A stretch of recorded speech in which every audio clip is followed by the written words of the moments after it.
예수님께서 대충 BC 4년 혹은 6년 정도에 태어나셨다고 합니다. 여러분, 이거 제가 작년에 이스라엘에 직접 가서 찍은 사진입니다. 저기가 어딜까요? 여러분들 지금 화면에 보이는 거, 저기가 나사렛입니다. 나사렛. 그리고 여러분 쭉 땡기고 있는 저 언덕 너머는 세포리스입니다.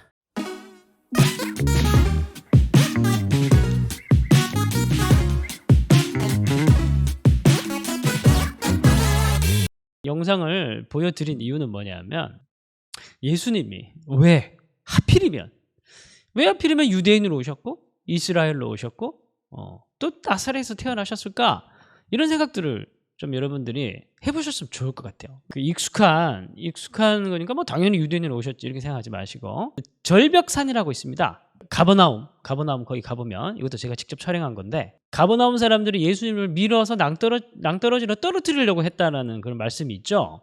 여기입니다. 멀리 갈릴리까지 쫙 한눈에 다 보입니다. 저 멀리 갈릴리, 예수님께서 이 동네에서 아주 오랫동안 사셨죠. 그러니까 예수님께서 왜 이렇게 유대인으로 이스라엘로 오셨을까? 로마 장군으로 오셨다면 더 큰 영향력이 있지 않았을까요?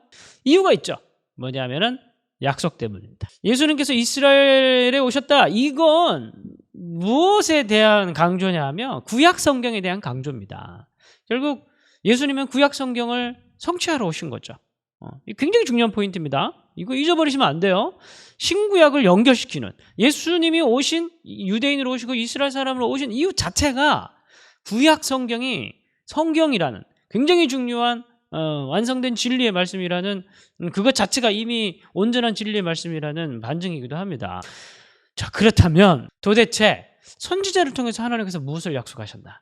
구약 성경의 사람들, 그 시대와 역사, 구속사를 통해서 하나님께서 무엇을 약속하셨나? 자, 그렇다면 약속의 시작, 여러분, 이 약속의 말씀을 하나님께서 누구에게 주셨습니까? 자, 여러분들이 한번 대답해 보시죠. 이 약속의 말씀을 하나님께서 누구에게 주셨습니까? 바로 아브라함에게 주셨죠. 아브라함을 하나님께서 1장부터 11장까지 이제 바벨탑 사건까지 쫙 읽고, 그리고 이제 인간 안 되겠다, 세상 안 되겠다, 이제 하나님께서 아브라함을 부르셔가지고 하나님의 언약 구속 역사를 시작하죠. 자, 구속 역사를 시작할 때 하나님께서 아브라함과 약속을 하시는데, 그 약속이 뭔지 굉장히 중요해요. 왜냐하면 예수님까지 이어지니까.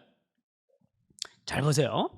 하나님께서 아브라함에게 무엇을 약속하셨냐면, 땅의 모든 족속이 너로 말미암아 뭘 얻는다?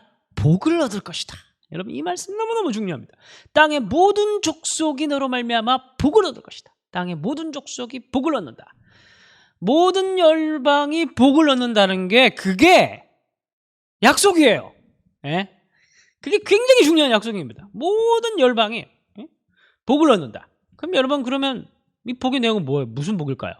보통 우리가 세상적으로 복이라고 얘기를 하면 뭐 부자 되는 거, 장수하는 거, 뭐 무병장수하는 그런 게 이제 복이라고 생각하겠지만, 성경에서 얘기하는 에베소서 말씀 보면은 하늘의 신령한 복을 너희에게 주기를 원한다, 뭐 그런 바울의 인사말이 있지 않습니까? 성경에서 얘기하는 복이라는 것은 하늘의 신령한 복. 성경에서 얘기하는 복은 모든 열방들이 다, 하나님의 잃어버린 생명들이, 하나님을 떠나간 영혼들이 주님께로 돌아오는 것, 모든 열방들이 주께로 돌아가고 주님을 예배하고 하나님과의 온전한 관계를 다시 회복하는 것, 그게 진짜 성경에서 얘기하는 본질적 복 아닙니까? 그죠? 그런 모든 열방이 그런 복을 받도록 하겠다, 그렇게 얘기를 하는데, 어떻게 이 모든 열방이 주께로 돌아오는 일을 하겠다고 합니까? 너로 하여금. 이게 이제 중요한 거예요. 자, 이제 지금 총정리하는 겁니다. 정신 바짝 차리고 들으시고. 자, 복의 내용이 뭐라고요? 구속사의 첫 시작의 복이 열방이 주께로 돌아가는 그런 열방을 위한 복. 그런데 그건 어떻게? 너로 하여금. 이게 중요하죠. 아브라함뿐만이 아니라 이제 아브라함의 자손, 그 자손들로 하여금 모든 열방이 주님께로 가는 그 복, 그게 이제 하나님의 언약이었다는 말인 겁니다. 자, 그래서 아브라함의 자손들 이야기가 그 다음부터 쭉 이어지지 않습니까? 너로 하여금, 이걸 이제 연결해서 봐야 되는 거예요. 그래서 아브라함의 자손들이 이제 쭉 늘어나가지고 나중에 출애굽해가지고 시내산 아래 가지 않습니까?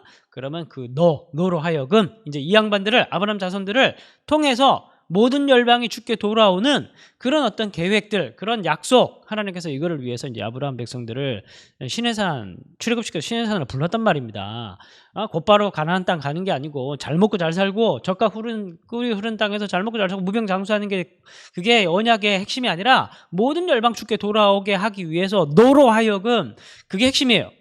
그래서 시내산 아래 불러가지고 하나님께서 뭘 하십니까? 이제 언약을 맺죠. 그래서 내 언약을 지키면 너희가 모든 민족 중에서 내 소유가 되고 너희가 내게 대하여 제사장 나라, 거룩한 백성. 이게 핵심이죠. 제사장은 뭐 하는 사람들이에요? 신과 인간의 중재자. 그 인간들, 죄 많은 인간들, 연약한 인간들을 중보해가지고 하나님께 올려드리는 그 중재자적 역할을 하는 거죠. 한마디로 모든 열방이 주께 돌아오기 위한 중재자의 역할로 아브라함의 자손들을 택한 거예요. 아브라함의 약속 때문에.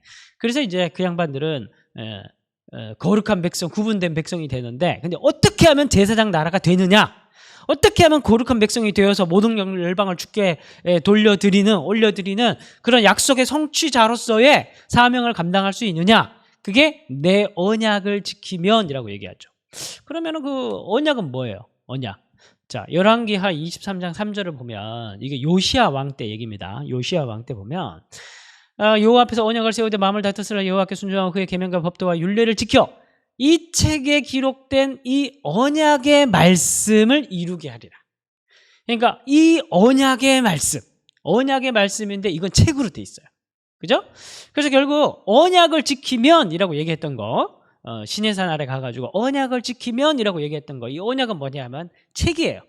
이 언약의 말씀이 기록되어 있는 책이에요. 그래서 이게 율법이죠. 율법.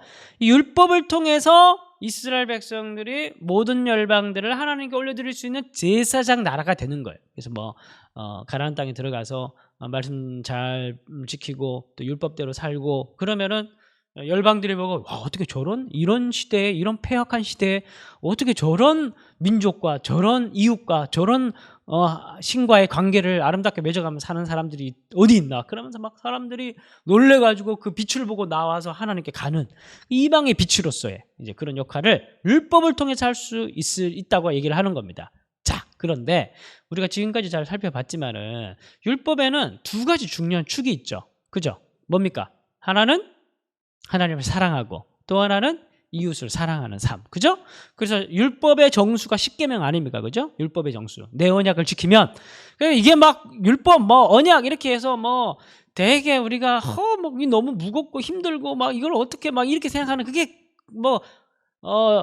복잡한 게 아니라는 거예요. 그죠? 하나님을 사랑하고 이웃을 사랑하는 거. 그래서 십계명 1에서 4계명인가까지 보면 하나님 외에 다른 우상 섬기면 안 되고 또 형상 깎지 말고 그래서 온전히 하나님만을 온전히 예배하고 그리고 그 온전히 하나님을 예배하면 이제 결과적으로 또 이제 그 말씀 속에 그 빛을 따라가고 말씀에 순종하고 그러다 보면은 이제 10계명 5계명부터 보면 이제 부모를 공경하고 이웃에 대해서 악을 행하지 말고 거짓말하지 말고 살인하지 말고 간음하지 말고 이웃의 것을 탐하지 말고 이러면서 쭉 있죠. 어쨌든 중요한 건 뭐냐? 이웃을 사랑하라는 거예요. 예배와 삶. 이 두 가지의 중요한 기둥. 이 계명, 이 율법 이것을 잘 지키면 어떻게 되는 거예요?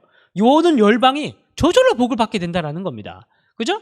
자, 그런데 우리가 중요한 건 뭐냐 하면 우리가 지금까지 살펴본 지난 8주의 이스라엘 역사를 돌아봤을 때 어땠습니까? 이스라엘 역사는 곧 무슨 역사입니까? 죄악의 역사인 거예요. 죄와 멸망의 역사인 거예요.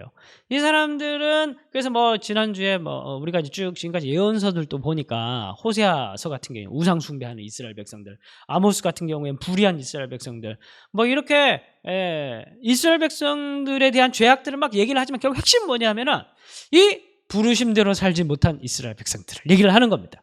그러니까 결국 이스라엘 역사는 뭘 보여주냐면은 우리 힘으로는 우리 속에는 알지만은 모르는 게 아니에요. 알지만은 이것을 지키고 하나님을 사랑하고 이웃을 사랑할 수 있는 능력이 우리에게 없다라는 거. 이게 이스라엘 역사, 구약 역사 속에서 확실히 증명된 겁니다. 이게 굉장히 중요한 포인트죠. 우리의 힘과 우리 속에 있는 어떤 원동력으로는 우리가 하나님 약속 말씀대로 한번 살아봐야지. 우리가 제사장 나라가 돼서 주변의 모든 이웃들 다 주님께로 끌고 가봐야지. 이렇게 해서 운동으로 막 힘주고 이렇게 해서 절대 되지 않는다라는 걸 보여준 거예요. 2000년 이스라엘 역사가 사실 그걸 보여주려고 그렇게 장구한 역사가 기록되어 있는 겁니다. 노력해도 안 되고 우리 힘으로 해서 안 되고 이거는 막 그렇게 종교적 열심으로 되는 것도 아니라는 거예요. 그래서 결국 이사야 말씀에 보면 이사야가 이렇게 얘기를 합니다. 우리는 다 양 같아서 그릇 행하여 제각기를 같다. 예? 그래서 이스라엘 역사들, 이스라엘 인간, 그러니까 이스라엘 역사는 결국 우리 인간의 역사예요. 우리 자신을 투영해서 보면 딱 맞는 거예요.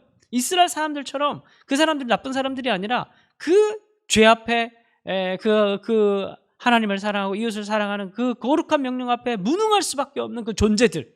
그게 이스라엘 모습이고 우리 모습이기도 한 거예요.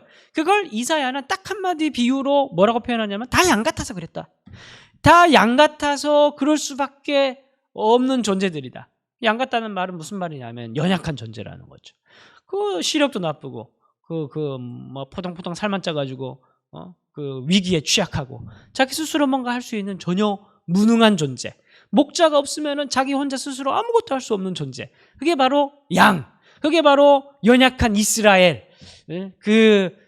거룩한 부르심 앞에, 거룩한 삶 앞에 무능할 수밖에 없는 이스라엘의 존재. 그걸 한마디로 얘기하면 양이고, 그게 우리의 모습이라. 그래서 그릇 행할 수밖에 없어 다 제각길로 갔다라는 겁니다. 그런데 또 하나님께서 예레미야를 통해서 뭐라고 얘기합니까? 내 마음에 합한 목자들을 너에게 주겠다. 그렇게 예고하십니다. 하나님께서. 그래서 내버려 두지 않는다는 거예요. 하나님께서. 이스라엘 역사에서 보여주신 게 뭐냐면 끊임없이 심판을 얘기를 하지만 동시에 끊임없이 선지자들을 통해서 무슨 말씀을 하시냐면 그래서 내가 목자를 보내주겠다. 근데 이 목자는 어떤 목자냐면 내 마음에 합한 하나님 마음에 합한 목자를 내가 너에게 주겠다. 근데 그 목자가 오면은 그 목자는 그들에게 뭐랍니까? 지식과 명철로 너희를 양육해야 한다는 거예요. 너희를 잘 끌고 갈 수 있는 그 양 같은 연약한 그 백성들을 잘 보살피고 잘 돌보고 잘 끌고 가가지고 어리석지만 알아듣게끔 만들어주시고 부족하지만은 그 부족한 부분들을 채워주셔가지고 결국 사망의 음침한 골짜기로 다닐지라도 해를 두려워하지 않고 주께서 나와 함께 하심이라. 끝까지 함께하는 그 목자. 그래서 우리를 결국에는 좋은 길로 끌고 가는 그 목자. 그런데 그 내 마음에 합한 그 목자를 내가 너에게 주겠다. 왜냐하면 너희는 양들이니까. 그래서 선지자들의 예언이 뭐냐면은 합한 목자를 하나님 마음에 합한 목자를 양들을 위해서 주겠다. 이거를 계속 예고를 한 거예요. 그래서 여러분 사도행전 13장 22절 스데반 집사님 한 설교를 보면 누구를 하나님 마음에 합한 자라고 얘기를 하냐면은 다윗이라고 얘기를 하죠. 다윗은 내 마음에 합한 자다. 그 사람이 내 뜻을 다 이루게 할 것이다. 그래서 결국 목자의 샘플로 하나님께서 보여주신 사람이 있습니다. 그게 뭐냐면 다윗이라는 거예요. 뭐 다윗은 되게 대단한 사람이었다기보다 이 사람 자체가 대단한 사람이었다기보다 왕들 중에서 지도자들 중에서 그나마 하나님 마음에 괜찮은 사람인 거예요. 그 사람의 태도나 그 사람의 방향이나. 그래서 여러분 다윗의 이야기를 보면은 다윗은 물론 이제 연약한 사람이었지만 하나님을 굉장히 사랑하는 사람이었죠. 그리고 자기를 따르는 백성들을 향한 연민의 마음, 긍휼의 마음도 있는 사람이었습니다.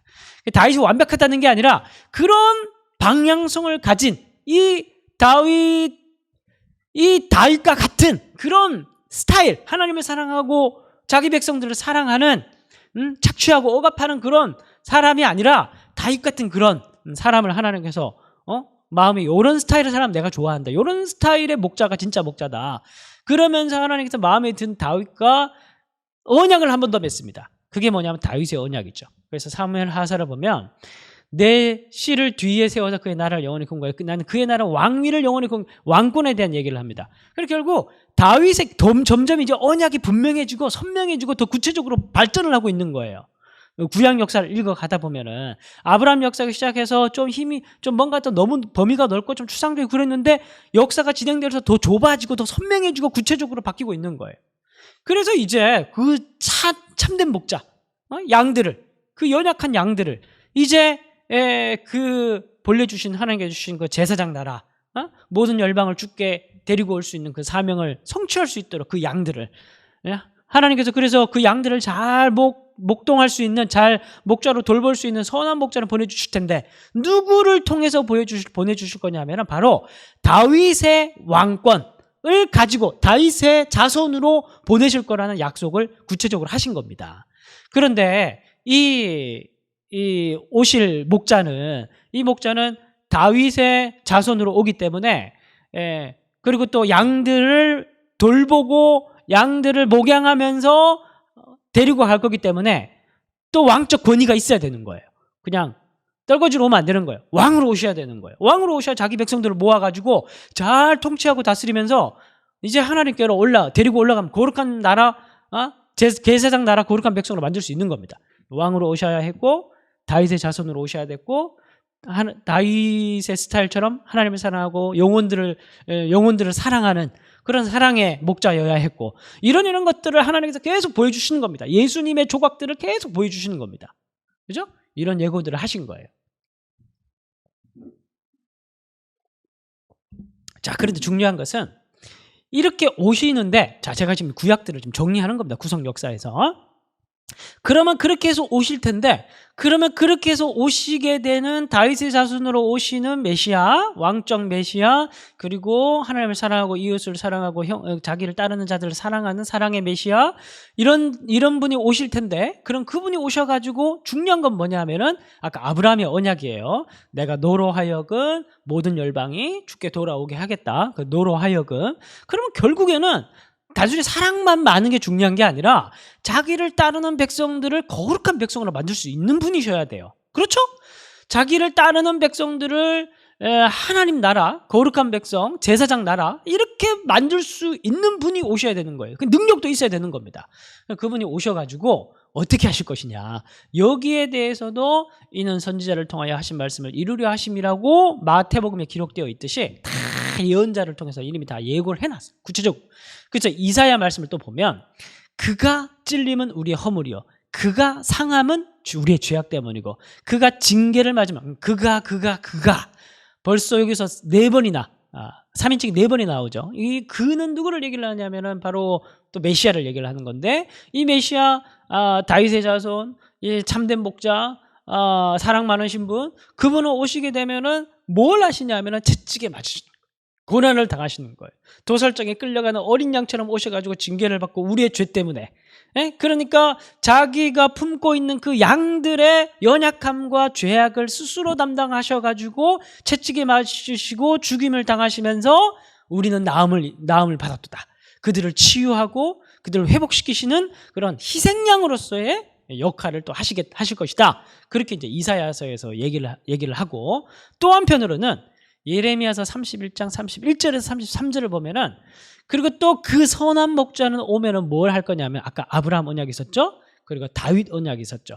이 아브라함 언약부터 시작돼서 다윗의 언약을 통과한 이 구약의 모든 예언들을 다 절정으로 성취하는 새 언약을 오게 될 선한 목자와 함께 하나님께서 언약을 맺으실 것이다. 이렇게 얘기를 하는 게 예레미야 31장 31절이에요. 그러니까 이미 벌써 선지자를 통해서 다 얘기를 하신 거예요. 근데 잘 보세요. 이 새 언약의 내용이 뭐냐면 내가 이스라엘 집과 맺을 언약은 이러하니 그러니까 새 언약은 이러하다는 겁니다. 메시아를 보낼 텐데 다윗의 자손을 보낼 텐데 새 목자를 보낼 텐데 그 목자와 맺을 언약은 뭐냐면 파란 글씨 한번 읽어보십시오. 다 같이 시작. 내가 나의 법을 그들의 속에 두며 그들의 마음에 기록하여. 이게 핵심. 이게 예수님이 오신 굉장히 중요한 이유입니다. 예수님은 어떤 메시아냐면은 그 예수님을 통해서 새 언약을 맺게 될 텐데 이제 아브라함 언약, 다윗 언약 다 성취하는 새 언약을 맺게 될 텐데 그게 뭐냐면은 시내산 언약을 맺을 때 하나님께서 율법을 주면서 제사장 나라 이렇게 얘기를 했죠. 근데 걔네들이 완전히 다 무능하다는 게 판별이 났잖아요. 그죠? 근데 예수님을 보내면서 예수님을 통해서는 새 언약을 맺게 될 텐데 이 새 언약은 어떤 방식의 언약이냐면은 돌판에 새겨진 율법이 아니라 종이에 새겨진 율법이 아니라 문자로 된 율법이 아니라 마음에다 새겨버린다는 거예요. 네? 그 선한 목자를 따르는 양들, 그 메시아의 백성이 되는 자들에게 하나님께서 언약을 맺을 텐데 신해산 언약을 맺는 것처럼 그게 새 언약인데 근데 이 언약은 어떤 언약이냐면은 바로 그들의 마음속에 문자가 아니라 하나님의 법을 새겨버려가지고 자기가 지키기 싫죠. 여러분, 마음이 그렇게 법에 새겨져 버렸는데, 마음이 그러는데, 몸이 따라가지 않고 배기겠습니까? 마음이 하나님을 사랑하게 돼버렸고, 마음이 영혼들을 향한 긍휼한 마음들이 품어져 버렸는데, 이거 마음대로 됩니까? 여러분들 한번 1년 동안 예배 안 드리고 교회 안 가고 하나님께 예배 안 드리고 찬양 안 하고 이 악물고 살 자신 있어요? 없잖아요. 그렇게 마음이 변해버렸는데 하나님만을 예배하는 자로 마음을 그렇게 새 창조하겠다고 하셨는데, 근데 그렇게 되면 이제 이 자들이 어떻게 되는 거예요? 이 자들이 이제 모든 열방을 주께 돌아올 수 있게 하는 제사장 나라로 되는 겁니다. 그게 바로 새 언약의 새 백성이 된다라는 거예요. 근데 이거는 어떤 식으로 이루어지냐면, 아까 예레미야를 통해서 예언을 했는데 이제 에스겔을 통해서 좀 더 구체적으로 얘기를 합니다. 과연 그러면 이게 무슨 말이냐? 좀 더 정확하게 구체적으로 얘기해달라. 그게 이제 에스겔을 통해서 하나님께 또 구체적으로 얘기합니다. 이게 뭐냐면, 새 영을 너희에게 두고 새 마음을 너희에게 주되 너희 육신에서 굳은 마음을 제거해서 부드러운 마음을 줄 것이고, 무엇을 통해서? 새 영. 27절에서는 내 영, 하나님의 영, 성령이죠. 성령을 너희 속에, 이 속은 뭐예요? 우리 마음, 우리의 생각, 우리의 가치관, 우리의 중심 가운데 하나님의 성령을 둬가지고, 그게 무슨 말이, 다른 말로 무슨 말이냐면은 하나님의 법을 우리의 마음에 새기겠다는 말과 똑같은 말이라는 거예요. 그래서 내 율례를 행하게 하리니 너희가 내 규례를 지켜 행할지라. 내 백성이 되고 나는 너희의 하나님이 되리라. 내 백성이 되고 나는 너희의 하나님이 되리라는 말은 출애굽기 19장의 말씀이에요. 신해상 언약을 맺었을 때 이스라엘 백성들에게 하셨던 말씀을 그대로 이제 선한 목자 되신 예수님의 백성이 된 자들에게 그대로 해주고 있는 거예요. 근데 어떻게 그들은 하나님의 백성이 되냐 하면은, 이전에는 신해산 아래에서 돌판을 받았다면은 여기에서는 성령을 받는 방식으로 하나님의 백성이 되는 새 언약의 시대를 하나님께서 보내신 선한 목자 메시아를 통해서 맺게 될 것이다. 그렇게 선지자를 통해서 말씀하셨던 거예요. 이해가 되십니까? 이게 예수님을 통해서 이루어졌다라는 말이는 겁니다. 자, 그림으로 보겠습니다.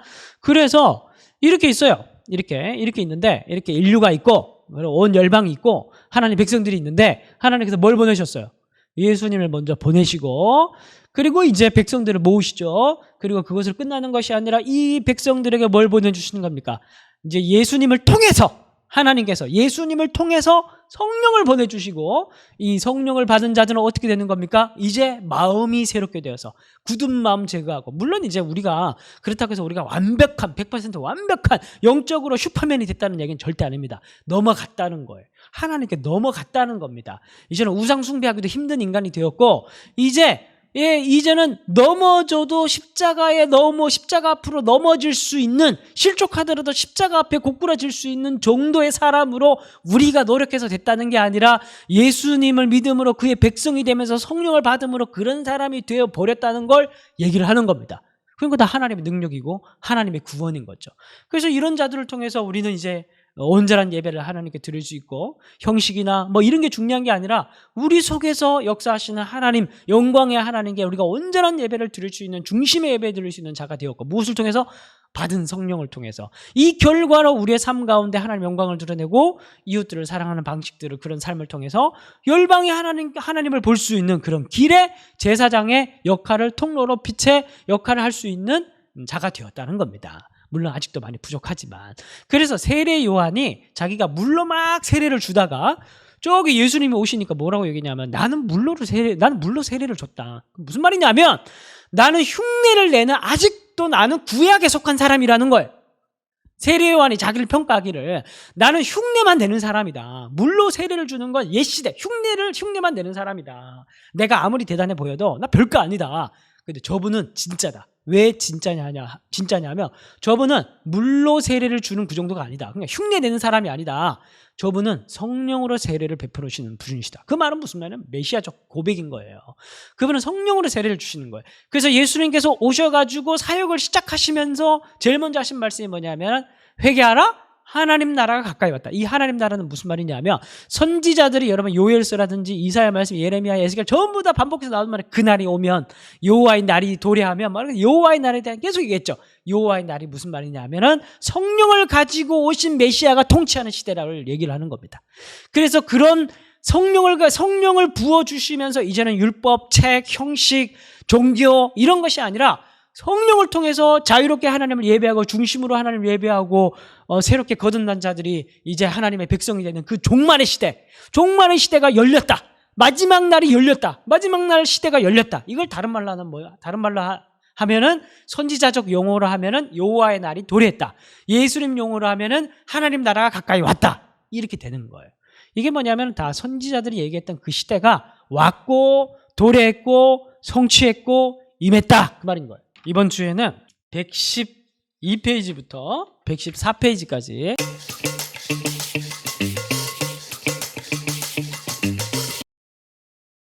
마가복음 1장 1절에서 15절까지 예수님의 오심과 예수님의 하나님 나라 메시지가 잘 요약이 되어 있는 본문이 마가복음 1장입니다. 꼭 필사를 하시고 마가복음 1장에서 16장까지를 통독하셔야 됩니다.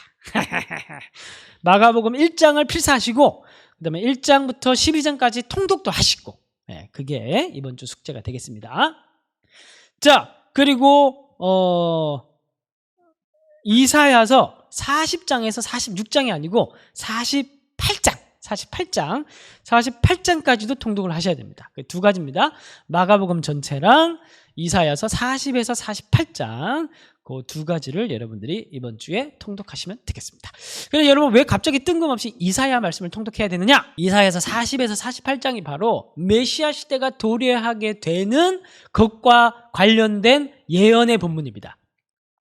그래서 이 본문에서 이사야 말씀에 강조하고 있는 건 뭐냐면 하나님의 100% 하나님의 주도로 진행되는 구원에 대한 이야기입니다. 그래서 결국 우리의 구원이 우리가 받은 구원이 우리에게 있는 것이 아니라 하나님께서 오랜 역사 가운데 선지자를 통해서 많은 구속 역사를 통해서 다 준비해 오시고 그리고 우리에게 선물로 주신 사건이라는 거예요. 하나님의 절대적인 인도하심으로 성취된 하나님의 구원을 강조하는 본문이 이사야서 40에서 48장까지니까 읽으시기 바랍니다.